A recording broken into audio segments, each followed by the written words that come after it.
Hey y'all, how y'all been? Y'all alright? I'm good. Looking here. I hope y'all been on y'all best behavior. Look, I got something I want y'all to watch. Hold on, okay? Stop at this Denny's to grab a coffee because I'm addicted to caffeine. I went in there to get my coffee to go and then I walked to the bathroom, but as I'm walking to the bathroom, it's this old guy sitting to the left with about 12 people that's celebrating his 89th birthday. I got a call from my dispatcher and he was like, yo, you can chill, no rush. They're not ready for the freight, so you can relax a little bit. Sat down, ordered some food, so now I'm sitting like across from the guy that's celebrating his birthday. Time goes by, I'm down there at the end of my meal and everybody that basically came to celebrate with him had left, so now it's just him and his wife. So as I get up to go wash my hands, I see him and I give him a smile. I'm like, happy birthday, young man, 89. That's a lot of memory to have.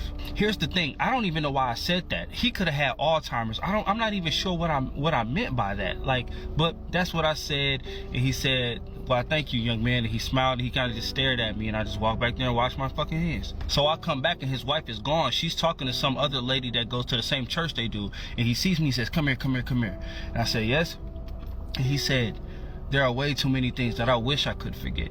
And I said, yeah, man, you make it to damn near 100 years old. I'm pretty sure you got a handful of regrets. And he looked at me with the most serious look ever and said, you have no idea. Well, now I'm curious. Do tell. He said, you know, I used to be a firefighter through the 60s and 70s. I said, that's what's up. That's a very commendable job. And he said, yeah, it should be. He said the 60s and 70s was a different time in every way possible. You know that, right? And I'm just like, yeah, no shit. He said, back in those times, I was a way different man, and who knew that we'd get to the point where we are in society today and I'd be feeling the way I'm feeling about the decisions that I made back in those times. So I'm like, man, if you won't fucking tell me, bro. So right before he took a very long pause, he looked at me and said, back in those times, it was very common for firefighters that looked like me to leave people that looked like you in burning houses and buildings and horrible situations just to say they couldn't get to us. He said more times than he'd like to admit, he would hear screaming black people and children in burning buildings and houses and apartments and stores and cars, and he would literally just pretend he didn't hear it. He said his last time doing it was when he made eye contact with the baby that he deliberately went into a building to save and deliberately didn't. And he said that was the last time he did it, and he quit that year. He said the nightmare still hasn't stopped. He still hasn't forgiven himself, and therapy helps, but it's still a living nightmare to have those memories. And I guess that shit just shocked me so much because when it came to firefighters, I never thought of them like that. Like when it came to like police officers, lawyers, and judges, and everybody else, we knew they didn't give a fuck, especially police officers. We knew they didn't give a fuck about us.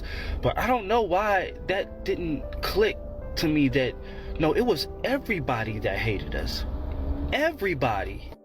Everybody had a hand in deliberately making our lives worse. When I calmed down from being mad enough to want to pull the plug on his ass, I thought about it. And I was like, of course they did this. Of course they did this shit.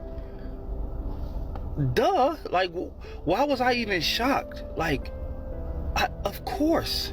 But it is something that I cannot think about for too long, because that visual of you fake going to save somebody and not saving them because of the color of their skin and the entire 911 understanding because, oh yeah, you couldn't get Jamal. Oh well, just another one gone. Like,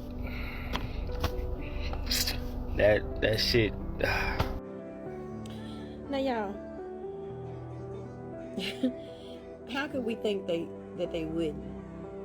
Just because they were firefighters, how could we really think they wouldn't? They were all the same way. Just because they had a position as a firefighter, a policeman, a doctor, a lawyer, whatever position they held, it was still going to be against us. And still is. We can't trust everybody. We just can't. And it's sad that it has to be that way. It's sad.